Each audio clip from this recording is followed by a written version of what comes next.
যে জায়গায় ঘরের মধ্যে কখনো ফ্লোরে বসি না, হয় খাটে, নয় চেয়ারে, নয় সোফায়, সেখানে চেয়ার, খাট, সোফা, এমনকি গদি কিছুই দেওয়া নেই, মাটির উপরে শুধু একটা প্লাস্টিকের তেরপাল, বসলে মাটির যে ঠান্ডা সেটা জায়গা মতো লাগে। এরপরও সব আরাম ফালায়া এই মাহফিলে যে আসলাম, যদি আমি একজন একজন করে জিজ্ঞাসা করি যে আপনি কেন আসছেন, আপনি কেন আসছেন, আপনি কেন আসছেন, আপনি কেন আসছেন, একজন একজন করে যদি জিজ্ঞাসা করি তো এক একজন এক একটা উত্তর দিবে। কারণ এক একজনের ভাষা এক এক রকম, এক একজনের জ্ঞান এক এক রকম, শব্দ চয়ন এক এক রকম। কিন্তু সবাই যে যাই উত্তর দেখ না কেন, সবার উত্তরগুলোকে যদি সমষ্টি করে যদি ফলাফল দাঁড় করানো হয়, তাহলে ফলাফল পাওয়া যাবে যে আমরা প্রত্যেকেই এখানে আসছি, কিংবা পৃথিবীতে যত ভালো কাজ করি, এই কাজগুলো করার পিছনে মূল উদ্দেশ্য হলো আল্লাহর সন্তুষ্টি অর্জন করা। কথা কি ঠিক না ব্যাঠি? অর্থাৎ আল্লাহ তাআলা আমার উপর সন্তুষ্ট হোক, আল্লাহ আমাকে ভালোবাসুক, আল্লাহ আমাকে তার প্রিয় বান্দা হিসেবে গণ্য করুক, এটাই তো আমাদের চাওয়া। পৃথিবীতে যত মানুষ যত ভালো কাজ করে, এই যে দেখেন কত সুন্দর একটা মাদ্রাসা, এই রাত্রেবেলা অন্ধকার, কিছু দেখা যায় না, তাও ওই ভিতরে যখন ঢুকলাম তাকে বিল্ডিংটা দেখা যাচ্ছে। এত সুন্দর একটা মাদ্রাসা যারা করেছেন, টাকা পয়সা দিয়েছেন, জায়গা জমি দিয়েছেন, এত বড় বিল্ডিং হয়েছে, তারা কেন করতেছে তাদেরকে গিয়ে জিজ্ঞাসা করেন, ভাই এত বড় মাদ্রাসা করলেন টাকা পয়সা খরচ করে কেন? দেখবেন তিনি উত্তর দিবে যে ভাই আল্লাহকে রাজি খুশি করতে, আল্লাহ যেন সন্তুষ্ট হয়ে যায়। দুনিয়াতে যারা কষ্ট করে নামাজ পড়ে তাদেরকে গিয়ে জিজ্ঞাসা করেন নামাজ কেন পড়ো?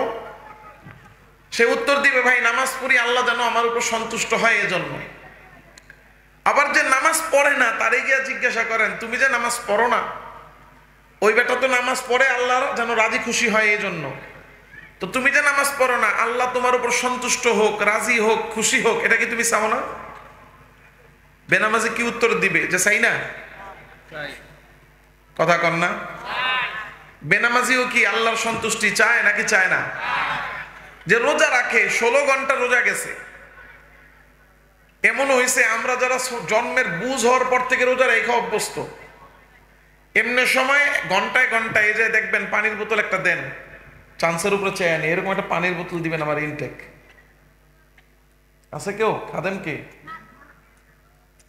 এরকম একটা ইনটেক বোতল দিবে আমাকে, হ্যাঁ নতুন একেবারে, দেখবেন এমনি সময় ঘন্টায় ঘন্টায় 3 বার পানি খাওয়া লাগে। 1 ঘন্টা বয়ান করতে গিয়ে দেখবেন 4 বার পানি খাচ্ছি। কিন্তু রমজান মাস 16 ঘন্টা, কলিজাটা যদি ফেটেও যায় তবুও পানি ধরি না। কথা ঠিক না ভাই? ঠিক। তা আমরা যারা রোজা রেখে অভ্যস্ত, সাধারণত দিনটা যদি ছোট হয়, গরম যদি কম হয়, আমরা টেরও পাই না রোজার দিন কেমনে চলে যায়। তাই 16 ঘন্টার রোজা আমাদের জন্য কষ্ট হয়ে যায়। আসর পর্যন্ত কোন রকম কষ্ট মষ্ট করে চলে, আসরের পরে শরীর একেবারে নিষ্ক্রিয় হয়ে যায়, এরপর রোজা ভাঙ্গি না। ভাঙ্গি? এখন গিয়ে যদি জিজ্ঞাসা করা হয় খাবার আছে, পানি আছে, চাইলেই তো ভাঙতে পারো, এত কষ্ট হইতেছে রোজা রাখার দরকার কি? তখন বলে রোজা তো রাখি যার জন্য। কার জন্য? আল্লাহর সন্তুষ্টির জন্য, আল্লাহ যেন খুশি হয়ে যায় এজন্য কষ্ট করে রাখতেছি, ভাঙবো কেন?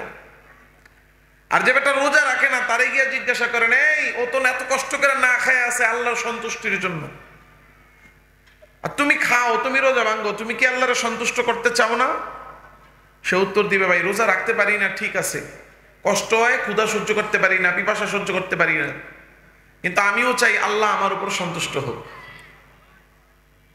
পৃথিবীতে যারা ঈমান এনেছে, কালেমা পড়েছে, প্রত্যেকটা মানুষ চায় যে আল্লাহ তার উপর রাজি হোক, খুশি হোক, আল্লাহ সন্তুষ্ট হোক, আল্লাহ আমাকে ভালোবাসুক। চায় কি চায় না?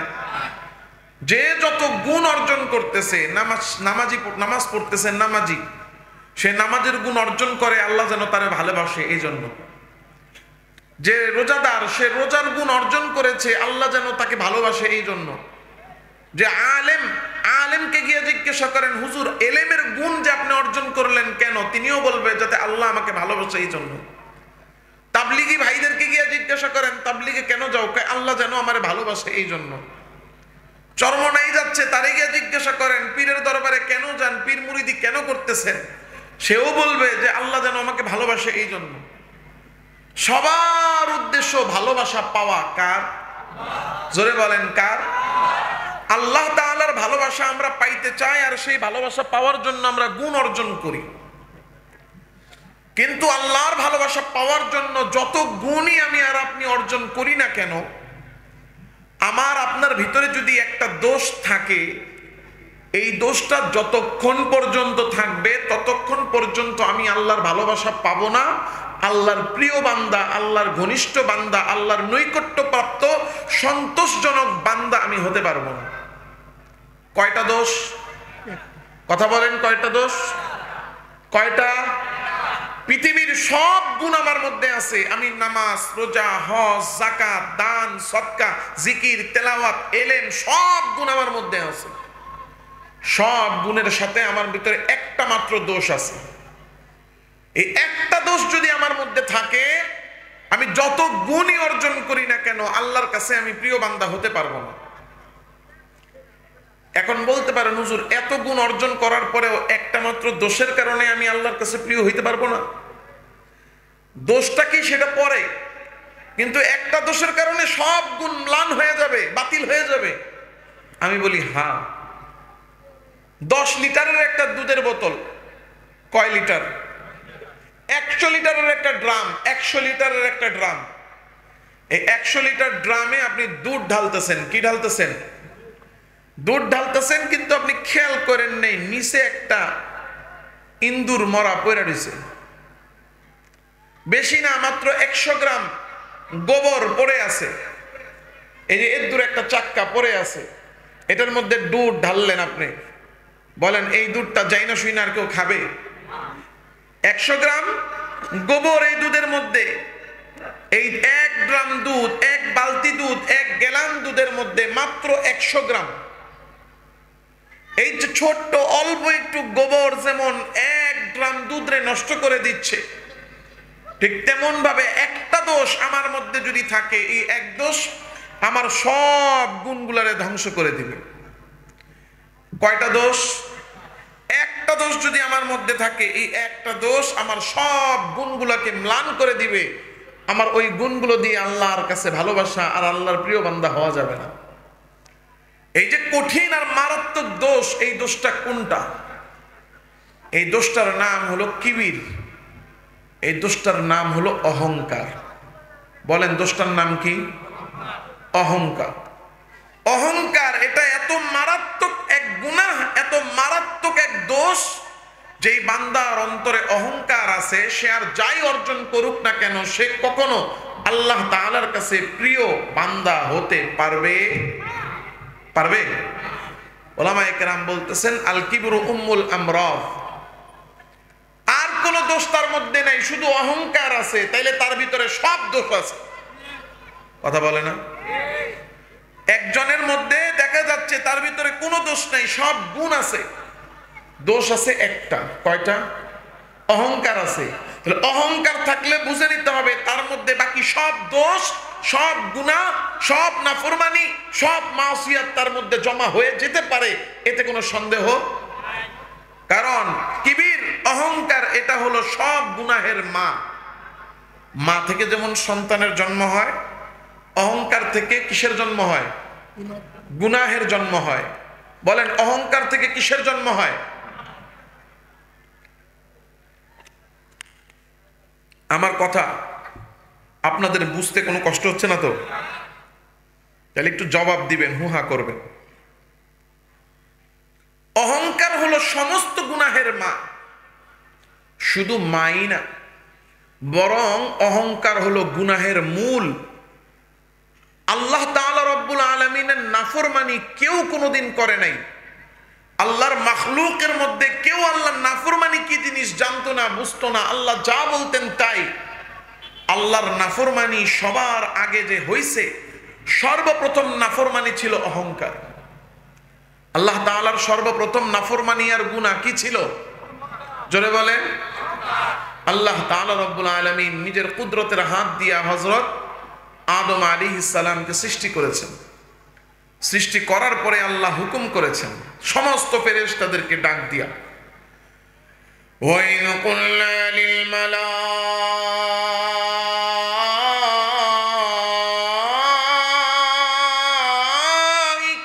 ইসজুদু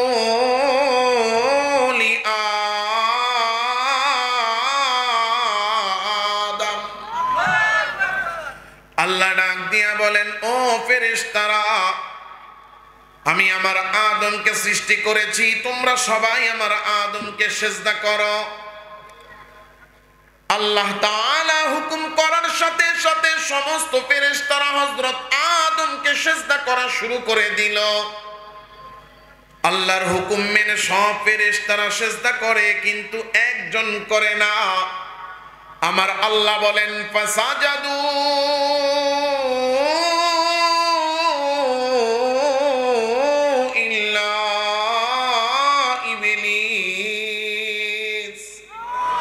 সবাই সিজদা করে, ইবলিস সিজদা করে না। সবাই সিজদা করতেছে আল্লাহ হুকুম করার সাথে সাথে, কিন্তু ইবলিস সিজদা করে না। আমার আল্লাহ ডাক দিয়া বলেন, মা মানাকা আল্লাহ তাসজুদা ইন আমারতুক। ও ইবলিস, আমি আল্লাহ তোরে হুকুম করলাম আমার আদমকে সিজদা করার জন্য। আমি স্বয়ং রব্বুল আলামিন, আমি নিজে আল্লাহ হুকুম করার পরেও তুই সিজদা করলি না। কোন জিনিস তোরে সিজদা থেকে বিরত রাখলো? কোন জিনিস সিজদা থেকে তোরে আটকাইলো? কোন কারণে আমার আদমকে ফেরেশতারা সিজদা করার পরেও তুই সিজদা করলি না? কারণটা কি? ইবলিস আল্লাহকে ডাক দিয়া বলে, আল্লাহ, আনা খায়রুম মিনহু খালাকতানি মিন নার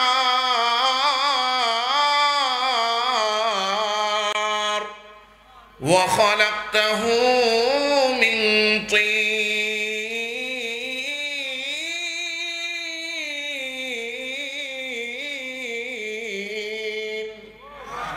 ইবলিস বলে, আল্লাহ, আপনি আপনার যে আদমকে সিজদা করতে বলছেন, ওই আদম রে আপনি বানাইছেন মাটি থেকে, আর আমারে যে সিজদা করার হুকুম করলেন, আমারে আপনি বানাইছেন আগুন থেকে।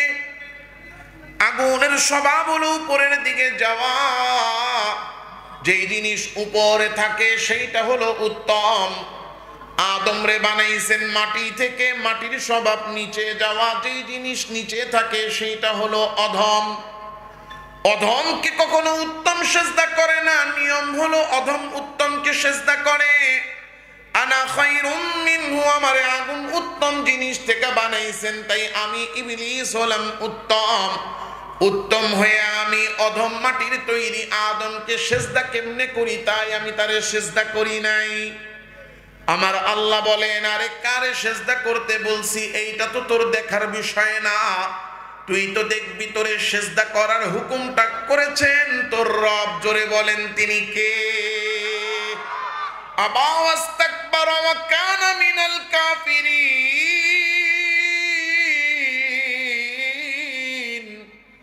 আমার আল্লাহ বলে, হুকুম করলাম আমি আল্লাহ, তুই আমার হুকুম অমান্য করলি, হুকুম পালন করলি না। হুকুম অমান্য করলি তো করলি, আবার করার কারণ হিসেবে তুই আমার সাথে অহংকার প্রদর্শন করলি। অহংকার এত মারাত্মক, এত মারাত্মক। কেউ যদি আল্লাহর হুকুম না মানতে পারে, পালন না করতে পারে, তাইলে তার গুনাহ হলো যে সে গুনাহগার। নামাজ হুকুম কার? জোরে বলেন, কার? কেউ যদি নামাজ পড়তে না পারে, তাহলে তার গুনাহ হবে যে সে নামাজ তরক করছে, ফরজ তরক করছে। ভাই নামাজ পড়ো না কে? নামাজটা পড়ার দরকার, কিন্তু হুজুর কি করুম কোন, কাজে ব্যস্ত থাকি, সময় পাই না। পড়া দরকার, কিন্তু সময়ের লেগে পড়তে পারি না। কথায় কি বোঝা যায় যে নামাজ যে পড়তেছে না এটা ভুল, ভুল স্বীকার করতেছে নাকি করে না? নামাজটা পড়া দরকার, কিন্তু হুজুর সবসময় তো রাস্তাঘাটে থাকি, প্যান্টটা ঠিক থাকে না, পেশাব করার পরে পবিত্র ঠিক মতো হইতে পারি না, এই জন্য নামাজটা পড়তে চাইলেও অনেক সময় পড়তে পারি না। তাহলে বোঝা গেল সে ভুল করতেছে, ভুল স্বীকার করতেছে। কথা কোন?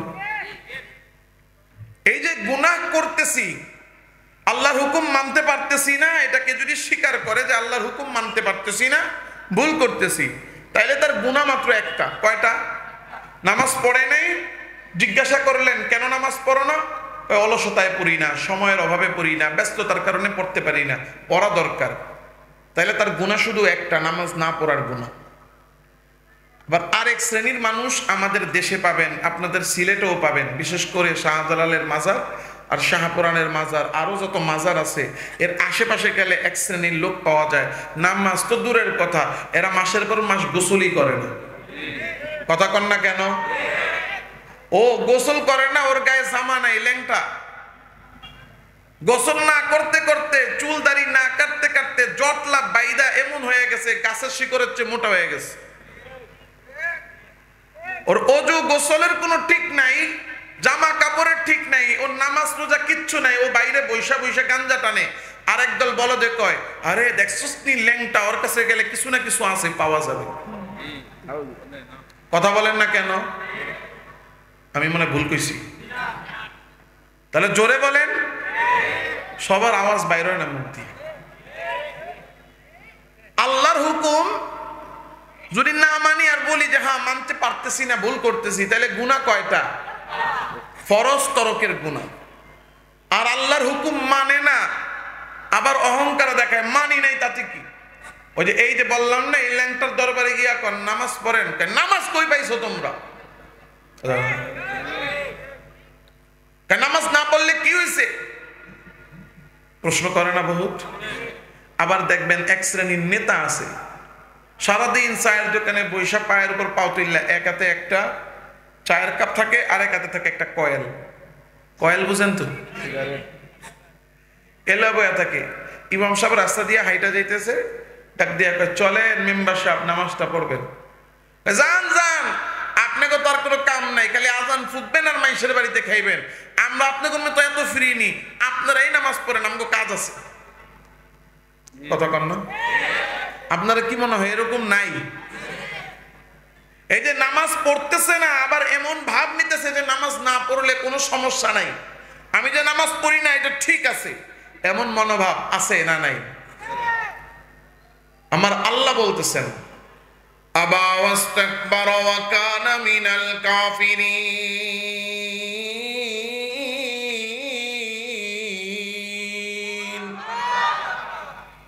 আমি আল্লাহর হুকুম অমান্য করে আবার অহংকারও দেখায়, পর্দা তো করে না, পর্দার কথা বললে কয় হুজুররা খালি নারী উন্নয়নে বাধা দেয়।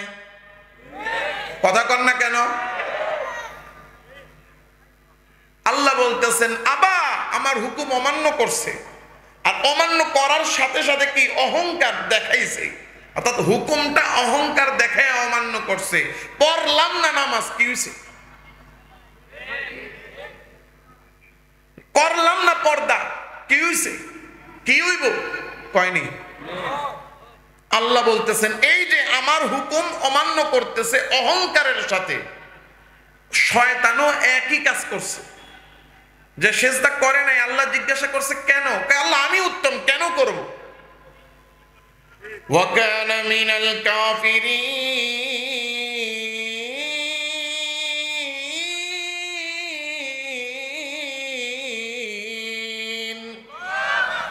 আল্লাহ বলেন আমার হুকুম যদি কেউ অহংকার দেখাইয়া অহংকারের সাথে অমান্য করে, যেমন ইবলিস করেছিল, তাইলে আমার হুকুম অহংকারের সাথে অমান্য করা, আমার হুকুম অহংকার দেখাইয়া আমার হুকুম পালন না করা, এইটা হলো কুফরি, যা করেছে শয়তান। আল্লাহ ঘোষণা দিয়া দিলেন আদমকে সিজদা করতে অস্বীকার করছে অহংকার দেখাইয়া, আর সাথে সাথে ইবলিস কানা মিনাল কাফিরিন, কাফের হয়ে গেছে। অহংকার দেখাইয়া আল্লাহর হুকুম অমান্য করার কারণে ইবলিস কাফের, সাথে সাথে আমার আল্লাহ ইবলিসকে শাস্তি দেওয়া শুরু করে দিয়েছেন। কি শাস্তি আল্লাহ দিলেন? আল্লাহ নিজেই বলতেছেন ইবলিস ফাখরুজ মিনহা, আমার জান্নাতে এতদিন থেকেছো, আজ থেকে আর তোমার জান্নাতে জায়গা নাই, আমার জান্নাত থেকে বের হয়ে যাও, এটা তোমার এক নাম্বার শাস্তি। ফা ইন্নাকা রাজিম, তোমার 2 নাম্বার শাস্তি হয় ইবলিস, আমি আল্লাহর রহমত থেকে তুই বঞ্চিত। ওয়া ইন্না আলাইকা লানাতি ইলা ইয়াউমিদ্দিন, তোর 3 নাম্বার শাস্তি একেবারে শেষ বিচারের দিন পর্যন্ত আমি আল্লাহর লানত তোর উপর দিয়ে দিলাম। ইবলিস অপরাধ করেছে মাত্র একটা, অহংকার দেখাইছে।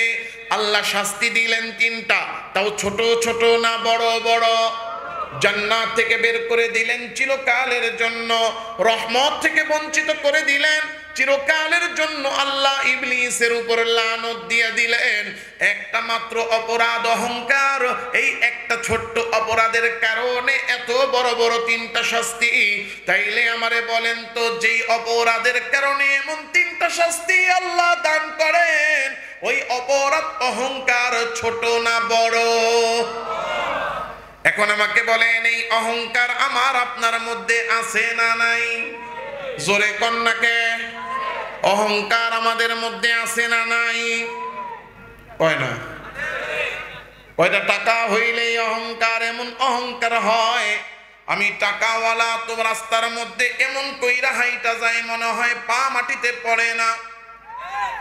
এলাকার নেতা হয়েছে, রানিং দলের নেতা, তো এমন ভাবে বুকটারে ফুলায় হাঁটে, দেখলে মনে হয় মানুষ না, যেন রোবট হাইটা যায়। কথা কন? পড়ালেখা করে সার্টিফিকেট অর্জন হয়ে অফিসার হয়েছে, গ্রামে আসে মানুষের দিকে তাকাই না, আমি বড় অফিসার। এমন মনোভাব আমাদের আছে না নাই? ছেলে একটারে লন্ডন পাঠাইছে, টাকা পয়সা পাঠাইছে, বড় লোক হয়ে গেছে, গরিব আত্মীয় বাড়িতে আসছে, তার চেহারার দিকে সুন্দর করেও তাকায় না। কথা কন? সিলেটের মানুষ তো ভালো, সিলেটের মানুষ এসব করে না, আমাদের বিক্রমপুরে করে। সিলেটি মানুষ খুব ভালো, ভদ্র, এজন্য সিলেটে এই বয়ান করাটাই ভুল হইতেছে। সিলেটের কোনো মানুষের ভিতরে অহংকার নেই। এই বয়ান আমি আমার নিজের জন্য করতেছি সবার আগে। আমরা দেখছি আমাদের গ্রামে, আমাদের এলাকায়, আমাদের বিক্রমপুরের মানুষের মধ্যে ও একটু টাকা পয়সা হয়ে গেলে তখন অবস্থাটা এমন হয়, গরিব আত্মীয় স্বজন আইলেই বিরক্ত হয়। কথা বল না? গেদার বাপ বাহিরে ছিল, এখন বাসায় ঢুকছে, ঢুককেই দেখে বাতিজা একটা ঘরে বয়ে রয়েছে, বুঝা লাইছে যে সাহায্যের লেগেছে। চেহারার দিকে তাকেও না, হন হন করে ভিতরে হাইটটা জায়গা গিয়া কয়, কিরে গেদির মা, ও আইসে কিল্লেগা? দেখেন কিল্লেগা আইসে, আপনারই তো বাতিজা। এইসব আইলে আমি বাড়িতে ঢুকার আগে বিদায় করতে পারো না? এটা কোনো কথা কইলেন? আপনার বাতিজা আপনার লাগে দেখা না করে যাইবো? ওর লোক এখন কেটা যাইবো কথা কইতে? আমার সময় আছে, জান একটু কথা কর, আপনার তো বাতিজা লাগে। হ্যাঁ, সব আপদ আহে আমার মাথার উপরে। এখন গেছে, গিয়ে আর তাকায়ও না। আসসালামু আলাইকুম চাচা। ওয়ালাইকুম আসসালাম, এ কেমন আছেন? কাজই কোন রকম, ভালো কি আর থাকুন যায়? মানে বুঝায় যে ভালো কি আর থাকুন যায়, তুই তো আমার ভালো থাকা নষ্ট করছিস। কথা কন না? দেখেন তো মিলেনি, আমি যা বলতেছি বাস্তবের সাথে মিলে কিনা? চেহারাটারে এমন ভাবে কুচকায় মনে হয় আমি অনেক বড় কিছু হয়ে গেছি, আর তুই আমার জীবনের শান্তি নষ্ট করে দিছস। গরিবরে দেখলে, অসহায়রে দেখলে কপালটারে ভাঁজ করে ফেলে, চেহারাটারে মলিন করে ফেলে, তাকানোর ধরনে বোঝা যায় সে বিরক্ত। আমার আল্লাহ ডাক দিয়া বলেন, লা তুসাইরুল খাদ্দাকা লিন্নাস।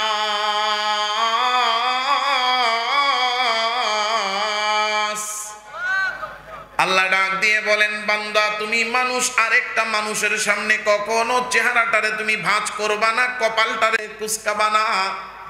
সহজ ভাষায় কাউরে ছোট মনে কইরা, হীন মনে কইরা নিজেরে বড় প্রকাশ করবা না।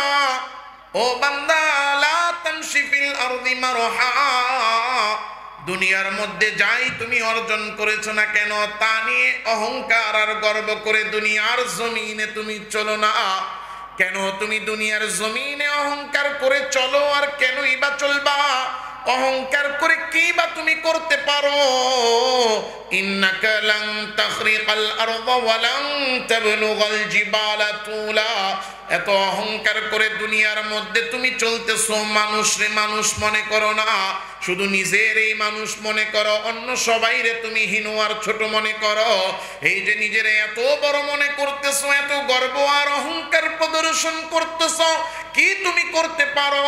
লান তাখরিকাল আরদ, যখন তুমি কদম মাটিতে ফেলাও এই মাটিরে তো 1 ইঞ্চিও দাবাইতে পারো না।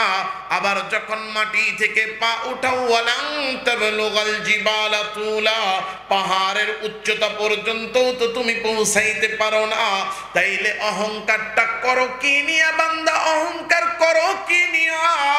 জানিয়া তুমি অহংকার করো, তার মালিক তো তুমি না। তোমার টাকা নিয়ে গর্ব অহংকার, এই টাকার মালিক তুমি না।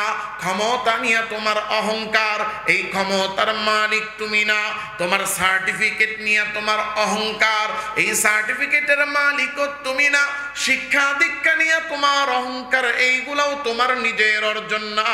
কারণ তুমি যেদিন দুনিয়াতে আসছিলা, আসার সময় এইগুলা কোনো কিছুই নিয়ে আসতে পারো নাই। আবার যেই দিন চলে যাবা সেই দিনও নিয়ে যাইতে পারবা না। যেদিন আসছো খালি হাতে, না শুধু খালি হাতেই আসো নাই রে বান্দা, একেবারে বিবস্ত্র অবস্থায়, কুলঙ্গ অবস্থায়, জামা কাপড় সারা, একেবারে নিঃস্ব অবস্থায় দুনিয়াতে অসহায় হয়ে এসেছো। তুমি কান্না করতে করতে দুনিয়ার জমিনে এসেছো। এত অসহায় ছিলা, কেন কান্না করো তাও তোমার জানা ছিল না। ওই দুর্বলতা অবস্থার, অসহায় অবস্থা থেকে আমি আল্লাহ তোমাকে লক্ষ লক্ষ কোটি কোটি নিয়ামত দিয়েছি। সম্পদের নিয়ামত আমি আল্লাহ তোমাকে দিয়েছি, ক্ষমতার নিয়ামত আমি আল্লাহ তোমাকে দিয়েছি, সার্টিফিকেট শিক্ষার নিয়ামত তোমাকে আমি আল্লাহ দিয়েছি।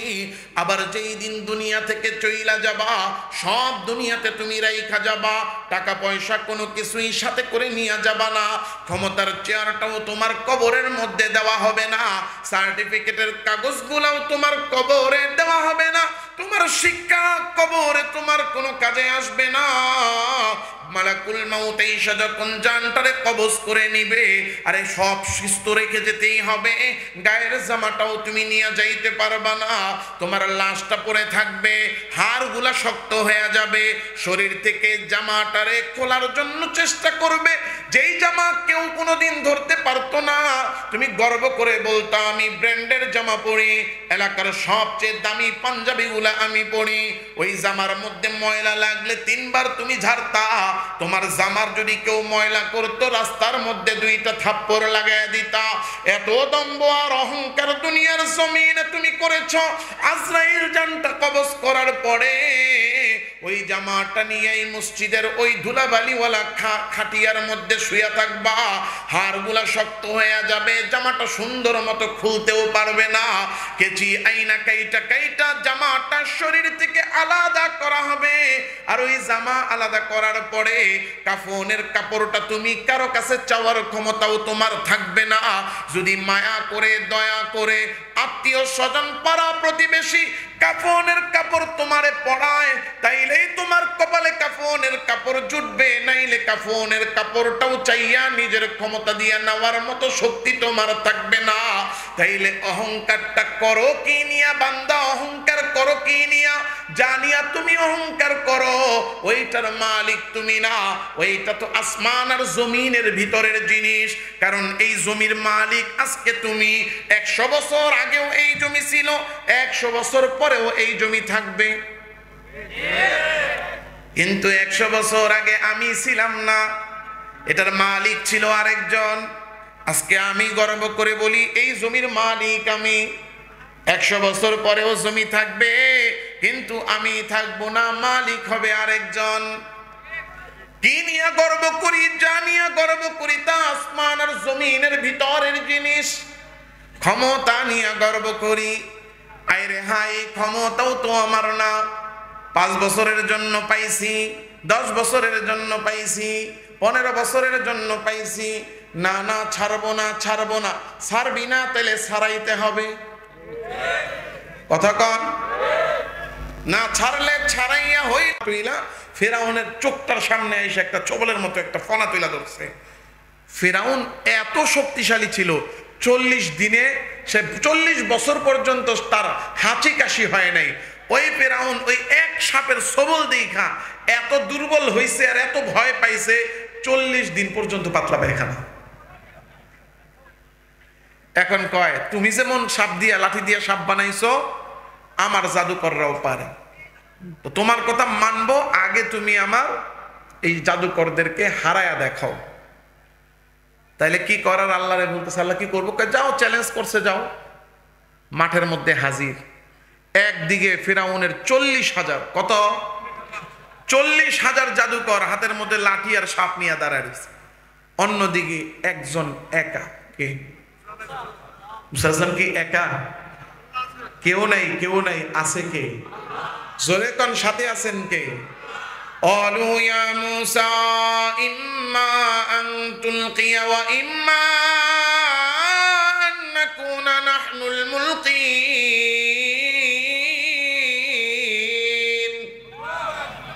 জাদুকররা ডাক দিয়া বলে, মুসা তুমি আগে জাদু দেখাইবা না, আমরা আগে জাদু দেখাবো। قال بل ألقوا فإذا حبالهم وعصيهم يخيل إليه من سحرهم أنها تسعى। যখন হযরত মূসা বললেন, ও জাদুকররা আগে তোমরা জাদু দেখাও, সমস্ত জাদুকররা হাতে থাকা লাঠি আর রশির উপরে সমস্ত ম্যাজিক ছেড়ে দিল। দেখে মনে হচ্ছিল যেন সাপ লাফাইতেছে। হাতের লাঠি আর রশি গুলা যখন ছাড়া হইছে, 40,000 সাপে পুরো মাঠটা এমন ভরেছে, দর্শক সারিতে যারা ছিল তাদের অন্তরের মধ্যে কাঁপাকাঁপি শুরু হয়ে গেছে। কারণ এত সাপ তো জীবনে কেউ একসাথে দেখে নাই। হযরত মূসা আল্লাহকে জিজ্ঞাসা করেন, আল্লাহ কি করব? আল্লাহ ডাক দিয়া বলেন, মূসা ভয়ের কোনো কারণ নাই। ওইদিকে দেখতেছো 40,000 আছে, মনে হচ্ছে তুমি একা। না না, তুমি একা না, তোমার সাথে আছেন কে? আল্লাহ হুকুম দিলেন, হযরত মূসা হাতের লাঠি ছাড়লেন। এই এক লাঠি সাপ হইয়া এক সাপ ওই জাদুকরদের 40,000 সাপ গুলা খায়া সাবার করে দিল। কোনটা জাদু, কোনটা সত্য, আর কেউ চিনুক আর না চিনুক, জাদুকররা চিনবে নাকি চিনবে না? কারণ যে যেই কাজ করে সে সেই জিনিস চিনে। ড্রাইভাররে গাড়ির স্টিয়ারিং এ বসায়া দেন, স্টার্ট দিয়া যখন কিনা পা দিয়া যখন কিনা এই গাড়িটা যখন চালানো শুরু করবে, বলে দিবে গাড়ির ইঞ্জিনের সমস্যা আছে। কথা কন। দর্জির কাছে জামা নিয়ে বলেন জামাটা লাগতেছে না, ও কাপড়টা দেখেই বুঝবে কোন জায়গায় কাটিং এর মধ্যে সমস্যা। মুচির কাছে জুতাটা নিয়ে দেন, যে পায়ের মধ্যে ব্যথা ব্যথা লাগে, ও ধৈরেই বুঝবে যে এটারে কি করতে হবে। যে যেই কাজ করে সে সেই জিনিস চিনে। আপনাদের এখানের মানুষ পাথর চিনে। এখন এই 3 রকমের পাথর 5 রকমের পাথর আইনা তার কাছে দিলেই বলে ফেলবে এটার নাম কি, এটা কোন কোয়ালিটির, কি কাজে লাগবে। কথা কন। দেখবেন প্রেসক্রিপশন লেখে ডাক্তাররা, এমন লেখা লেখে কিচ্ছু লেখে না, খালি এরকম এরকম দাগ দিয়া থুইছে। কথা কয় না? কি করে? খালি একটা দাগ দিয়া থুইছে। আমি আর আপনি যদি কম্পিউটার নিয়ে বসি, অনুবীক্ষণ যন্ত্র নিয়ে বসি, তাও কি লেখছে খুঁজে পাবো না। কিন্তু ফার্মেসিতে নিয়ে দেন, 7 পাস 8 পাস, ও ফার্মাসিস্ট, ফার্মেসি মানে ওর নিজের দোকানে আছে, ওর কাছে নিয়ে দিবেন প্রেসক্রিপশন, দেখবেন দেখাই ও এমনও করবে না, দেখবে এক হাতে নিবে আর এক হাতে ওষুধ নিবে, দেখবে আর ওষুধ নিবে। কথা কয় না? কারণ যে যেটা করে সে ব্যাপারে সে জানে। হযরত মূসার লাঠি এটা জাদুর লাঠি না, আল্লাহ পাঠাইছেন। জোরে কন। এই কথাটা কেউ বুঝুক আর না বুঝুক, জাদুকররা দেখেই বুঝে ফেলছে। এই রে হায়, আমরা তো 40,000 সাপ বানাইলাম, জাদুর সাপ, কিন্তু মূসা যে সাপ মাঠের মধ্যে ছাড়ছে এটা কোনো জাদুর সাপ না, বরং এই সাপটা তো তিনি পাঠাইছেন, আসমান আর জমিন যিনি বানাইছেন। জোরে বলেন কে? ফাউলকিয়াস সাহারাতু সাজিদিন।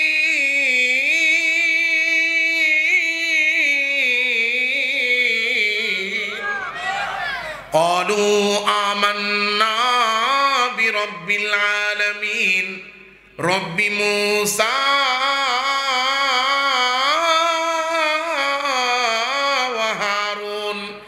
সমস্ত জাদুকরেরা বুঝতে পেরেছে এতদিন যা করেছে ভুল করেছে।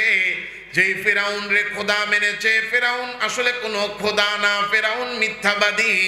বরং আসল খোদা হলো মূসার খোদা। এই সাপ বানাইছেন যিনি, আসমান আর জমিনের রব তিনি তো আর কেউ না। জোরে বলেন তিনি কে? বুঝার সাথে সাথে সমস্ত জাদুকররা সিজদায় পড়ে গেছে। পয়রা আল্লাহরে ডাক দিয়া বলে, ক্বালু আমান্না বিরাব্বিল আলামিন।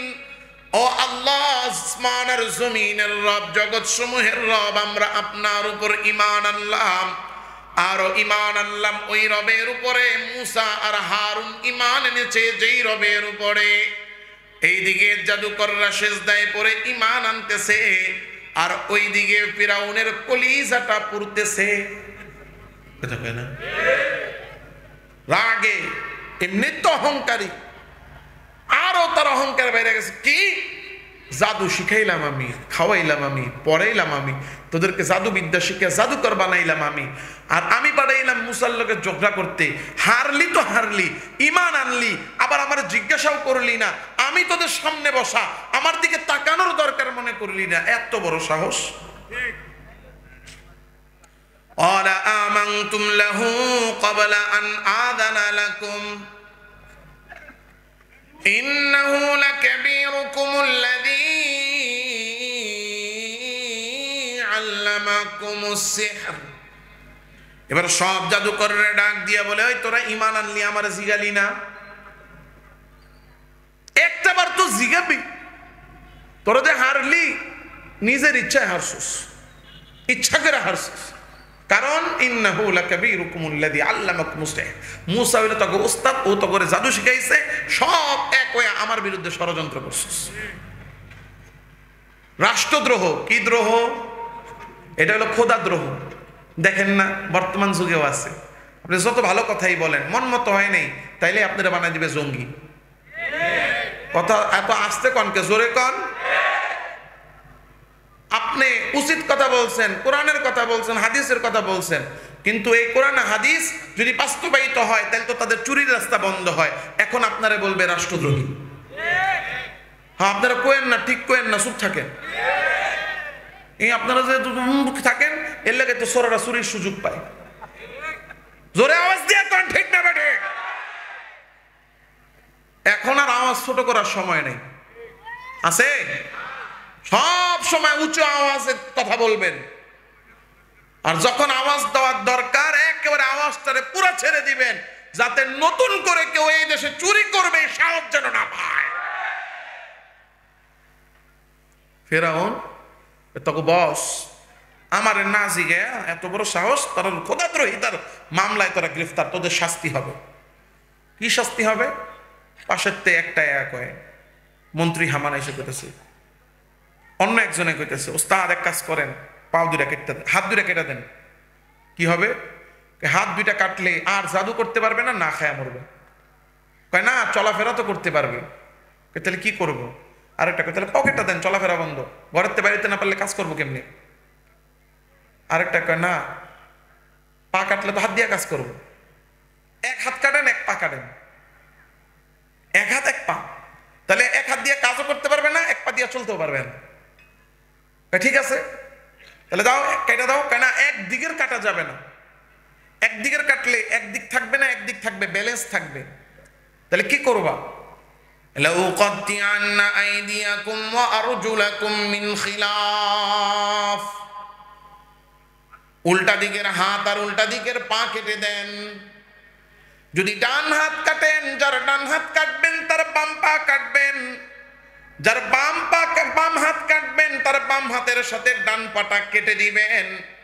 তাইলে উল্টা দিকের হাত আর পা কাটলে শরীরের কোনো ব্যালেন্স থাকবে না, বাইসা থাকলেও মনে হবে বাইচা নাই, যেন মরে আছে।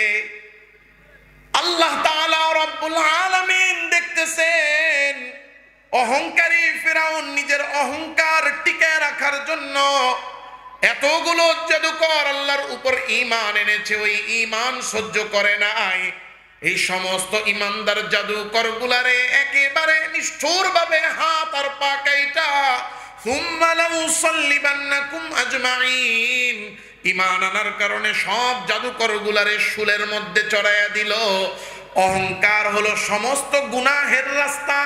যার অন্তরে অহংকার থাকবে সে সব গুনাহ করতে পারবে, কারণ ওই অহংকারের রাস্তা দিয়া সব গুনাহ তার ভিতরে প্রবেশ করে ফেলে। আর যে অহংকার থেকে বাঁচতে পারবে, গুনাহের রাস্তাও তার বন্ধ হয়ে যাবে। অহংকারের রাস্তা ছাড়া সব গুনাহ মানুষের ভিতরে ঢুকতে পারে না। ফেরাউন এতদিন ছিল শুধু অহংকারী, আর এখন এত বড় জালেম হইল যে এই অহংকার তারে পৃথিবীর সবচেয়ে বড় জালেম বানায়া দিল।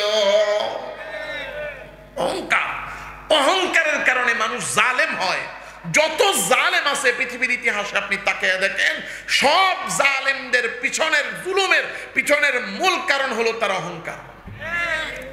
আমরা কারো বদনাম বলি না, কিন্তু যদি ভুল থেকে শিক্ষা নেই, যে ভুল থেকে শিক্ষা নিব এই জন্য আলোচনা করব, তাহলে আপনি দেখেন না যে 15 বছর 16 বছর যে ক্ষমতা ছিল দুর্দান্ত দুর্দান্ত প্রতাপের সাথে, তার পতন হয়ে গেল 10-15 দিনে। কিসের কারণে? শুধু অহংকারের কারণে। একটা বার যদি বলতো যে আমার মুখ দিয়ে কথাটা ভুলে বের হয়ে গেছে, আমি একটা বুঝাইতে চাইছি, একটা হয়ে গেছে আরেকটা, এতটুকু বললেই কিন্তু সব ঠান্ডা হয়ে যেত। সব আন্দোলন শুরু হইল কেন? রাজাকারের নাতি, কথা কয় না?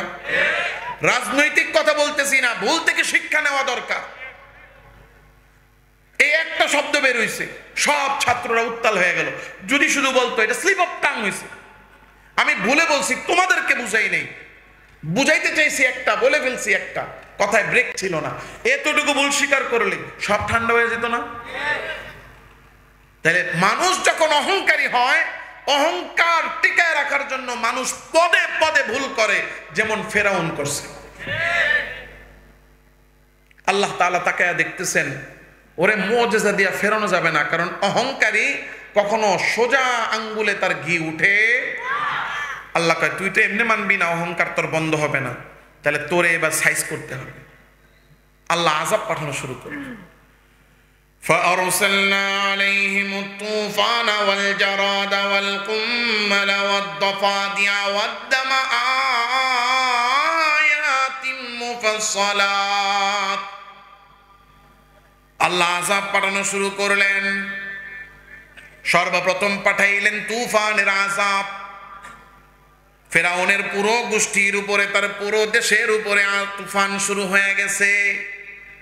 তুফান শুরু হয়েছে তো হয়েছে, বন্ধ হওয়ার নাম নাই। মুফাসসিররা লিখেছেন, কেউ বলেছেন একটানা 7 দিন, কেউ লিখেছেন একটানা 14 দিন, কেউ লিখেছেন একটানা 20 দিন, কেউ লিখেছেন একটানা 21 দিন পর্যন্ত তুফান চলতেছে। ক্ষেত খামার সব তলায় গেছে, বাড়িঘর লন্ডভন্ড হয়ে গেছে, কোনোভাবে আর টিকতে পারে না, সব দৌড়ায় গেছে ফেরাউনের দরবারে। ও মহামান্য ফেরাউন, এবারের মতো আর সহ্য হচ্ছে না, তুফান বন্ধ করেন, নাইলে আর বাঁচার উপায় নাই। ফেরাউন তাকে দেখে, আরে তুফান কেমনে বন্ধ করব? এই তুফান বন্ধ করার ক্ষমতা তো আমার নাই, কারণ এই তুফান তো আমি আনি নাই, তুফান আমার নিয়ন্ত্রণে নাই, তুফান তো নিয়ন্ত্রণে তার।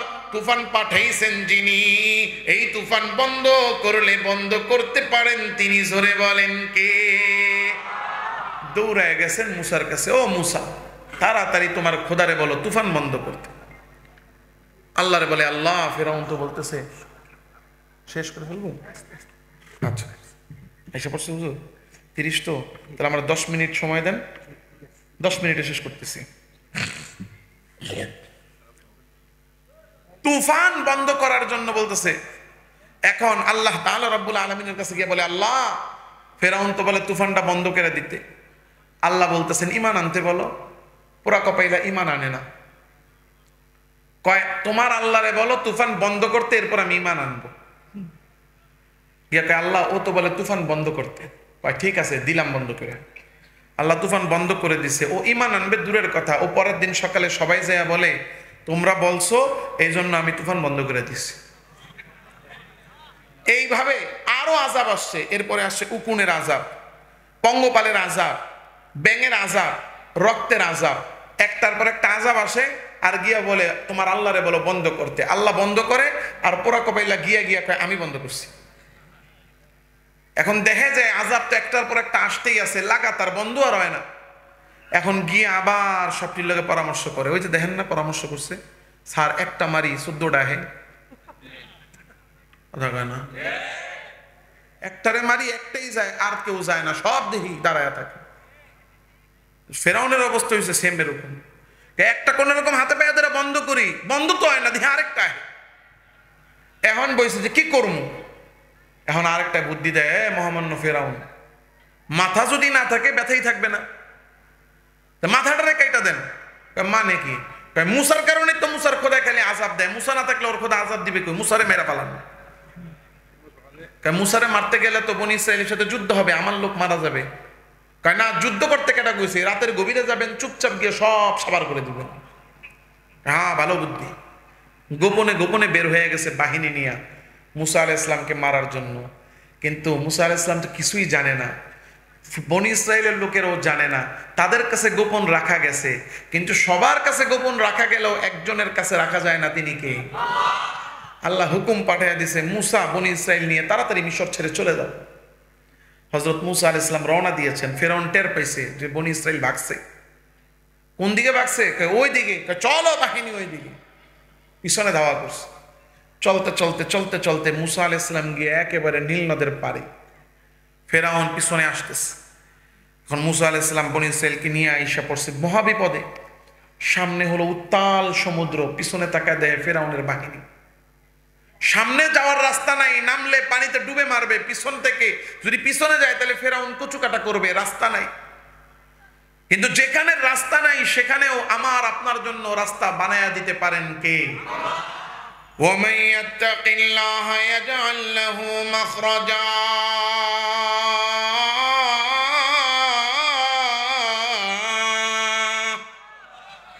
বান্দা যদি আল্লাহর হুকুম মানে, আল্লাহর ভয় করে, আর আল্লাহর হুকুম মতো জীবন পরিচালনা করে, আল্লাহ তাআলার হুকুম মেনে আল্লাহকে ভয় করে দুনিয়াতে যারা চলবে, যেখানে রাস্তা নাই সেখানেও তাদের জন্য রাস্তা বানায়া দিবেন কে? সামনে নীলনদ, রাস্তা নাই, আমার আল্লাহ বলে মুসা চিন্তা নাই, তোমার হাতে যেই লাঠি আছে লাঠি দিয়া পানির মধ্যে বাড়ি মারো। হযরত মুসা হয় এর মানে এই ক্ষমতাও আমার না, আমার সার্টিফিকেট আমার ছিল না, পড়ালেখা করে অর্জন করছি, আবার যখন মরে যাব কবরেও দিবে না, এইগুলো কবরে কোনো কাজেও আসবে না। সব দুনিয়ার আসমান আর জমিনের মাঝখানের জিনিস, দুনিয়ার আসমান আর জমিনের মাঝখানের জিনিসগুলা আমি নিয়ে আসি নাই, নিয়েও যাব না। তাইলে এইগুলা নিয়ে গর্ব কেন করি? এইগুলার মালিক তো আমি না, এইগুলার মালিক যিনি আমারে কিছুদিন ব্যবহার করতে দিছেন তিনি। যদি এইগুলা নিয়ে গর্ব করতে হয়, গর্ব করবেন শুধু তিনি। জোরে বলেন কে? ওয়ালাহুল কিবরিয়া ফিস সামাওয়াতি ওয়াল আরদ। আমার মালিক ডাক দিয়া বলেন, আসমান আর জমিনে যা আছে তা নিয়ে যদি গর্ব করতে হয়, গর্ব করবেন, অহংকার করবেন শুধুমাত্র একজন। এই আসমান আর জমিনে যা আছে সবকিছুর মালিক যিনি, গর্ব আর অহংকার করার অধিকারও রাখেন শুধু তিনি। জোরে বলেন কে? তাইলে গর্ব আমি আর আপনি কেন করি? আমার মালিক বলেন, লা তামশি ফিল আরদি মারহা, বান্দা অহংকার করিস না। ইন্নাল্লাহা লা ইউহিব্বু কুল্লা মুখতালিন ফাখুর। যদি অহংকার আর গর্বকারী হয়ে যাও, অহংকারী হয়ে যাও, তাইলে জেনে নাও আমি আল্লাহর কাছে কোনো অহংকারী প্রিয় না। আমি আল্লাহ কোনো অহংকারীকে ভালোবাসি না। কোনো অহংকারী আমার প্রিয় বান্দা হতে পারে না। প্রিয় বান্দা আমার যদি হতে চাও, আমার নৈকট্য প্রাপ্ত বান্দা যদি হতে চাও, আমি আল্লাহর সন্তুষ্ট যদি পেতে চাও অহংকার ছেড়ে দাও, বিনয়ী হয়ে যাও।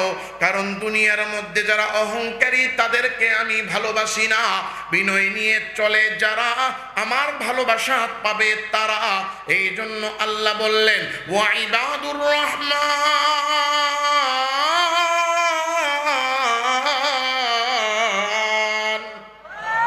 ইবাদুর রহমান আল্লাহ বলেন আমি আল্লাহর প্রিয় বান্দা তারা, আল্লাযীনা ইয়ামশুনা আলাল আরদি হাওনা, দুনিয়ার জমিনে বিনয়ী আর নম্র হয়ে চলে যারা।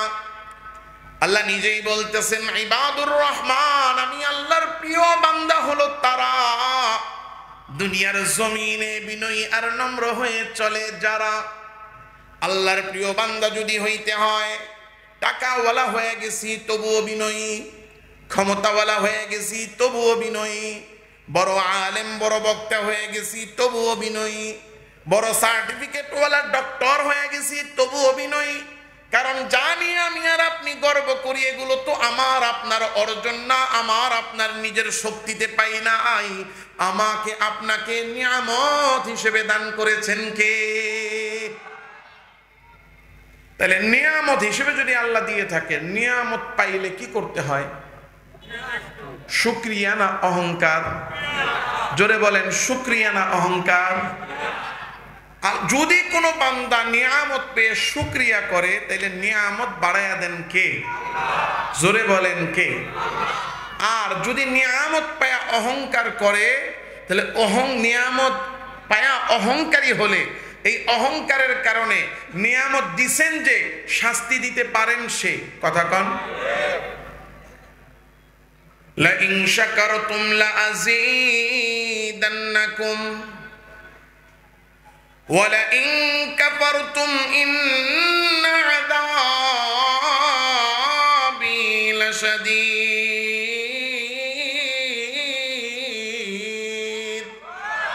আমার আল্লাহ বলে বান্দা আমি আল্লাহ নিয়ামত দেই, নিয়ামত পায়া শুকরিয়া আদায় করো, বিনয়ী হয়ে যাও। যদি বিনয়ী হয়ে শুকরিয়া আদায় করো তো আমি আল্লাহ নিয়ামত বাড়ায়া দিব। কিন্তু যদি নিয়ামত পাইয়া অহংকারী হইয়া যদি তুমি দুনিয়ার জমিনে অবাধ্য হয়ে চলতে থাকো আর অহংকার প্রদর্শন করতে থাকো, তো জেনে নাও আমি আল্লাহ নিয়ামত দেওয়ার ব্যাপারে যেমন বড়, শাস্তি দেওয়ার ক্ষেত্রেও আমি আল্লাহ তত কঠোর। এই জন্য নিয়ামত পায়া শুকরিয়া না নিয়ামত পায়া অহংকার? তাকে দেখেন নিয়ামত পায়া অহংকার করেছিল ফেরাউন। আমার আল্লাহ ফেরাউনকে নিয়ামত দিলেন, ক্ষমতার নিয়ামত। দুনিয়াতে মানুষ যত নিয়ামত পায় তার মধ্যে দুইটা নিয়ামত এমন যেই দুইটা নিয়ামত পাইলে মানুষের অহংকার বেশি বেড়ে যায়। কয়টা নিয়ামত? এক নাম্বার হলো ক্ষমতা। এক নাম্বার কি? কথা কয় না। আওয়াজ আপনারা বন্ধ করলে আমি কথা বন্ধ করে দেব। খারাপ লাগতেছে? বলেন কয়টা নিয়ামত? এক নাম্বার হলো অহংকার, দুই নাম্বার হলো সম্পদ। অহংকার আর কি? অহংকারী যে বান্দা হয় এই দুই নিয়ামত পাইলে, প্রমাণ কি? আমি এই দুইটার কথা কেমনে বললাম? সূরাতুল কসস খুলে দেখবেন, আল্লাহ তাআলা এই সূরাতুল কসসে মুসা আলাইহিস সালামের দুইটা ঘটনা বর্ণনা করছেন। প্রথম ঘটনা বর্ণনা করছেন হলো মুসা আলাইহিস সালামের সাথে ফেরাউনের, আর দুই নাম্বার ঘটনা বর্ণনা করছেন ফেরাউনের সাথে কারুনের। একজন রে আল্লাহ দিছেন ক্ষমতা, আর একজন রে দিছেন কি? সম্পদ। এই দুইটা পাই এই দুজন অহংকারী হয়ে গেছে। ফেরাউন বেশি অহংকারী হয়েছে। কেমন? আল্লাহ মায়া করে দয়া করে ওরে বসাইছে ক্ষমতার চেয়ারে। ক্ষমতায় বৈশা সবার আগে কি করছে জানেন? আল্লাহ নিজে বলতেছেন কি করছে। এই একই সিস্টেম ফেরাউনের পর থেকে নিয়ে এই পর্যন্ত পৃথিবীর মধ্যে চলতেছে। ইন্না ফিরাউনা আলা ফিল আরদি ওয়া জাআলা আহলাহা শিয়া ইয়াস্তাযইফু তাইফাতাম মিনহুম আল্লাহ বলতেছেন ফেরাউন যখন কিনা আলা ফিল আরদ সিংহাসনে বসলো, রাজা হইল, বাদশা হইল, বাদশা হওয়ার পরে সর্বপ্রথম সে নিজের দলের লোকগুলারে, নিজের যারা একেবারে একনিষ্ঠ আর ঘনিষ্ঠ তাদেরকে নিয়া আলা ফিল আরদি ওয়াজআলা আহলাহা শিয়া, সরকারের যত বড় বড় পোস্ট আছে ওই পোস্টগুলার মধ্যে নিজের লোকগুলারে বসায়া দিল। কথা কন না? কেন? সরকারের যত বড় বড় পোস্ট আছে, মন্ত্রী এমপি থেকে শুরু করে সরকারি চাকরিজীবী, পুলিশ এসপি ডিসি থেকে শুরু করে সরকারি সব পোস্টে নিজের লোক যদি বসানো যায় তাহলে আমি যা কমু তাই শুনবে। এইভাবে যখন সব জায়গায় নিজের লোক বসানো হয়ে গেছে, এখন আমি যা বলি তাই শুনে, আমার কথার বাইরে কিছু করে না, এখন এই কপাল পোড়া ফেরাউন নিজের নিজে খোদা দাবি করা শুরু করেছে। অহংকারের ঠেলায় যে আমি যা কই তাই, আমার বিরুদ্ধে কেউ কিছু কয় না, তাতে আমি তো সবার বড়। এতদিন ছিল বাদশা, এখন হয়ে গেছে কি খোদা, নিজের নিজে খোদা দাবি করা শুরু করছে। আল্লাহ তাআলা রাব্বুল আলামিনের সিফাত, আল্লাহর অভ্যাস, আল্লাহর নিয়ম, আল্লাহ তাআলা নিজে এই কানুন যে আল্লাহ একবারে কাউরে ধ্বংস করেন না। কথা কন না?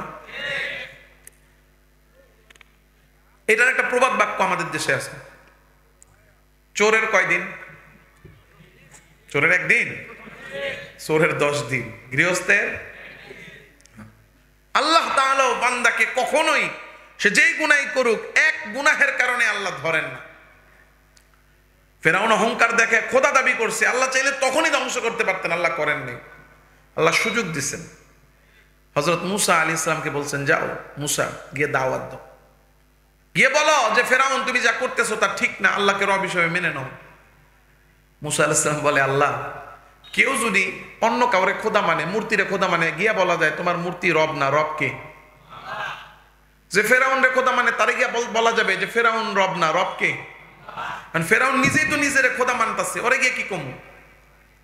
আল্লাহ বলেন মুজিজা নিয়ে যাও, দেখাও যে আমি আল্লাহ সত্য রব। কই আল্লাহ কি মুজিজা নিব? আল্লাহ বলতেছে, ওয়াদখিল ইয়াদাকা ফি জাইবিকা তাখরুজ বাইদা মিন গায়রি সু। আল্লাহ বললেন মুসা তোমার হাতটা বগলের নিচে ঢুকাও। হযরত মুসা হাত বগলের নিচে ঢুকাইয়া হাত বের করেছেন, তাকে দেখেন এই যে বাতিটা যেমন আলো ঝিলমিল করে জ্বলতেছে, হাত থেকেও তেমন আলো ঝিলমিল করে বের হচ্ছে। বলেন আবার ঢুকাও, আবার ঢুকাইছে, এবার লাইট বন্ধ, সুইচের মতো টিপ দিলে জ্বলে, টিপ দিলে বন্ধ হয়, আর ঢুকাইলে জ্বলে। আবার এই আলোওয়ালা হাত ঢুকাইলে কি হয়?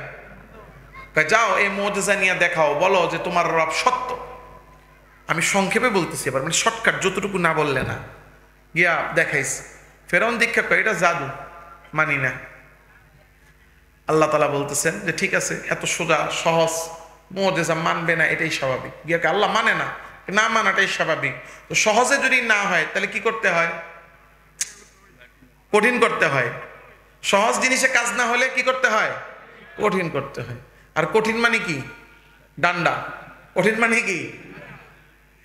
হযরত মুসা আলাইহিস সালামকে আল্লাহ বলেন, ওয়ামা তিলকা বিয়ামিনিকা ইয়া মুসা, মুসা তোমার ডান হাতে জানি কি দেখা যায় বলো তো, এটা কি? হিয়া আসাই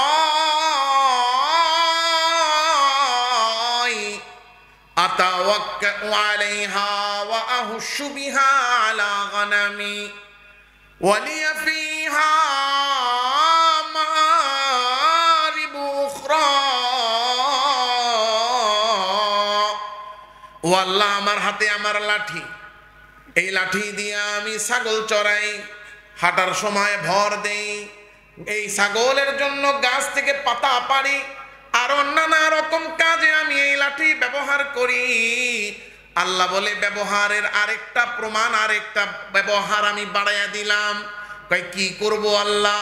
কই আলকিহা ইয়া মুসা, হাতের লাঠি নিক্ষেপ করো, ফালকাহা, আল্লাহ হুকুম করার সাথে সাথে লাঠি ছেড়ে দিছে।